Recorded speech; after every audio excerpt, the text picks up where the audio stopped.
এটা মিউনিসিপ্যালিটির ড্রেন হচ্ছে আমাদের বারাসাতের 13 নম্বর ওয়ার্ড রামকৃষ্ণপুরে। আপনারা জানেন যে এখন আমরা পৌরসভার যে কাজগুলো হচ্ছে, প্লাস্টিক বর্জন থেকে বৃক্ষরোপণ, আমরা সব কাজেই কিন্তু পরিবেশের যাতে ভারসাম্য থাকে তার একটা চেষ্টা করছি পৌরসভার পক্ষ থেকে। এখন এই ভূপৃষ্ঠের যে জল সেটা ভূগর্ভে পৌঁছানোর জন্য আমরা একটা উদ্যোগ নিয়েছিলাম। অ্যাকচুয়ালি ড্রেনের যে পাক সেটা যাতে সহজে এক জায়গায় স্ট্যাগ না হয় তার জন্য কিন্তু ড্রেনের বেসটা আমরা ঢালাই করে দিই। এখন আমরা প্রথমে 10 ফুট ঢালাই করে মাঝে 1 ফুট গ্যাপ রেখে ড্রেন করেছি। তাতে যে মাটিটা থাকছে সেখানে কিন্তু অনেক বর্জ্য ওই খাঁজের মধ্যে জমা হয়ে আরো ড্রেনটা জাম করছে। তার জন্য আমরা এবার এই যে 3.5 ফুট এখানে যে ড্রেনের লেভেল আছে, দেখুন মাটিটা কাটা হয়েছে। মাটি কাটার পর আমরা 6 ইঞ্চি ভেতরে 6 ইঞ্চি রেডিয়াসের একটা পাইপ ভেতরে ঢুকিয়ে দিয়েছি এবং সেটা ঢোকানোর পর আমরা আগে একটা ঢালাই করছি। ওখানে দেখতে পাবেন যে আমরা একটা 3 ইঞ্চি ঢালাই করলাম ওই পাইপটা ঢোকানোর পর।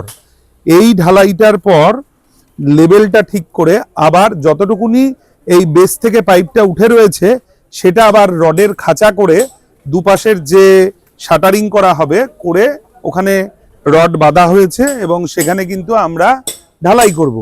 এবারে যেটা করা হচ্ছে, এই যে পাইপের মুখটা যে পাইপটা রাখা হয়েছে যাতে ওর মধ্যে জলটা ভেতরে পৌঁছয়, তার জন্য কিন্তু ওই পাইপগুলো হচ্ছে ওপেনিং।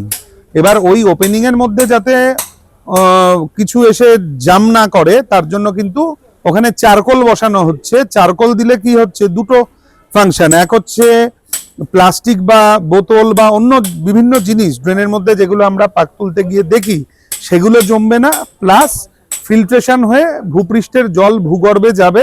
মাটির জলস্তরকে বাঁচিয়ে রাখার জন্য একটা চেষ্টা, যাতে পরিবেশও বাঁচলো এবং আমরা যাতে পরবর্তী প্রজন্ম আমাদের সাথে, তাদের জন্য তো বাসযোগ্য ভূমি আমাদের করে যেতে হবে। তা সেই কনসেপ্টটা কিন্তু শুধু গাছ লাগালেই হবে না, গাছকে বাঁচাতে হবে, গাছকে বড় করতে হবে, লালন পালন করতে হবে এবং ভূগর্ভস্থ জলস্তর যাতে না নামে তার চেষ্টাও আমাদের করতে হবে।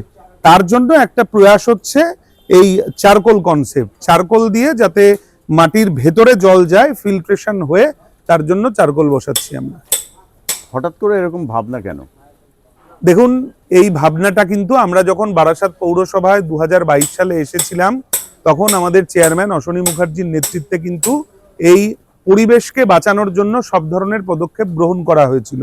সেখানে গাছ লাগানো যেরকম রয়েছে, সেখানে প্লাস্টিক বর্জন যেরকম রয়েছে, ঠিক একইভাবে যাতে ভূগর্ভস্থ জলস্তরকে আমরা ঠিক লেভেলে রাখতে পারি তার জন্য একটা চেষ্টা করা, যাতে যে জল সব জায়গায় তো কংক্রিটের জঙ্গলে মুড়ে যাচ্ছে, বাড়ির উঠোনটাও কিন্তু পুরোটা কংক্রিট করে ফেলে মানুষ, কারণ ঘাস জঙ্গল হয়ে যায়, সেগুলোও থাকে না, মাটি তো নেই। সেই মাটিতে তাহলে জল পৌঁছবে কোথা থেকে?